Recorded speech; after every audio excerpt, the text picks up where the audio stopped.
पहलवान सास। मधु की शादी के कुछ सालों में ही उसके पति की मृत्यु हो जाती है, जिसके बाद उसके ऊपर सास की जिम्मेदारी आ जाती है और वो अब अपनी सास के साथ घर में अकेली रहती है।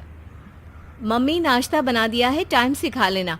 दोपहर का खाना शीला आकर बना देगी। मैं ऑफिस जा रही हूँ। अरे क्यों उस टेप रिकॉर्डर पर पैसे खर्चा करती हो? इतना काम मैं खुद भी कर सकती हूँ। हाँ हाँ बिल्कुल। आधे समय तो जोड़ों के दर्द की दवाई खाती हो और फिर काम करने की बात करती हो। दवाई खाती हो तो क्या, मैं अभी भी अकेली 10 पर भारी हूँ। हाँ हाँ मैंने मान लिया। मधु घर से चली जाती है, जिसके बाद सास नाश्ता कर दवाई लेकर टीवी देखने बैठ जाती है। दोपहर को शीला घर आती है। अरे क्यों माँ जी, आज किस बात से मेरी नौकरी बची? अरे चल, ज्यादा बक बक मत कर, काम कर अपना।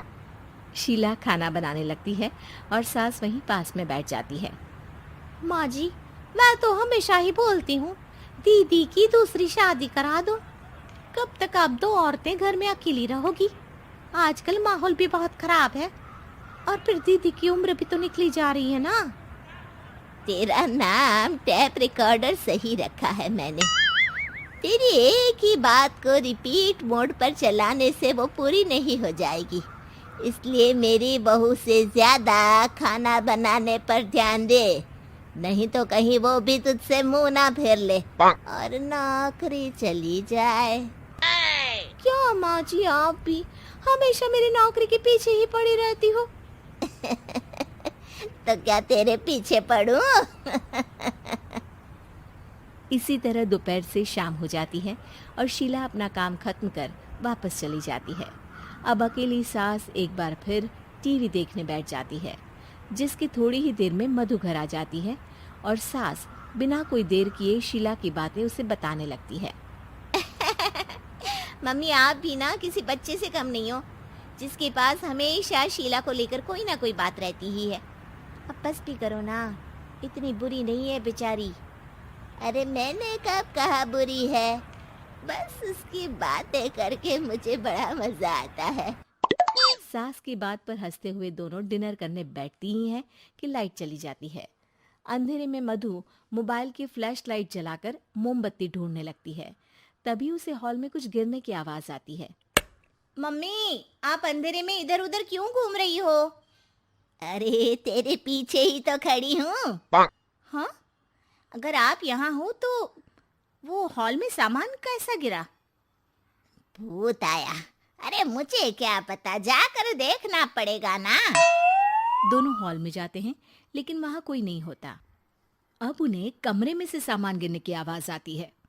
लगता है ये भूत चोरी करने आया है, इसे वापस कब्र में पहुंचाना ही पड़ेगा।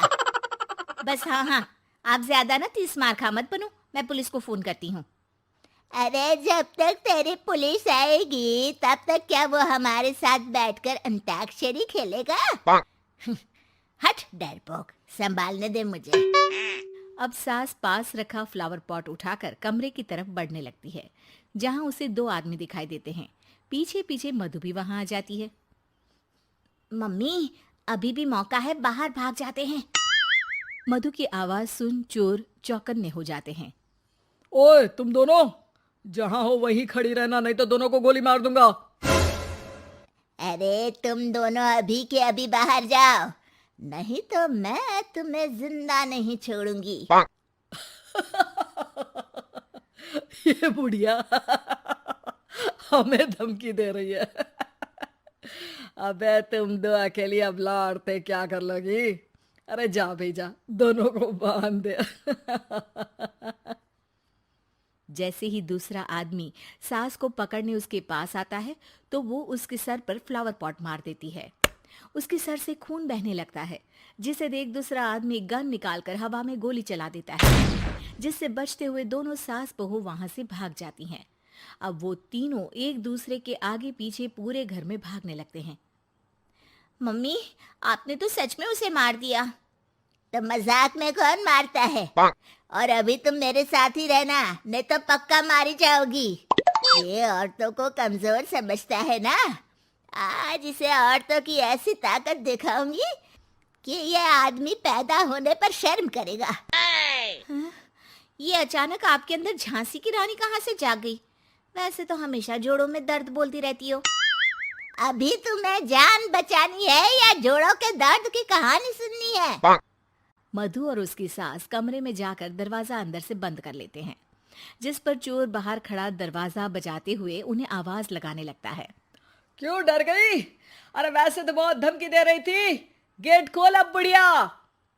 अबे पागल, धमकी देने और होशियार होने में फर्क होता है, पर ये दिमाग वाले काम तुझे तो समझ में नहीं आएंगे।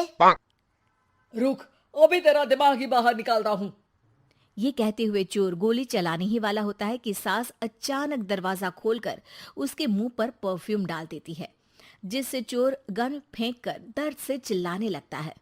मम्मी, अरे बहुत दर्द हो रहा है, कोई बचाओ, इसे हटाओ प्लीज। मैं किसी को कुछ नहीं करूंगा। क्यों रे, क्या थोड़ा सा दर्द होते ही मम्मी मम्मी करने लगा? अभी तो औरतों को कमजोर बोल रहा था। भूलियो मत, एक औरत ने ही तुझे इस दुनिया में जन्म दिया है, और वो भी तुझे ये दर्द हो रहा है ना, उससे लाख गुना ज्यादा दर्द सहकर। इसलिए औरतों को दोबारा कमजोर भूल कर भी मत बोलियो। वाह मम्मी, आपका ये रूप तो मुझे पता ही नहीं था। आपने तो कमाल ही कर दिया। कहा था ना, अकेली ही 10 पर भारी पड़ सकती हूँ। ये तो फिर भी 2 ही थे। इतनी देर में पुलिस भी वहां पहुंच जाती है।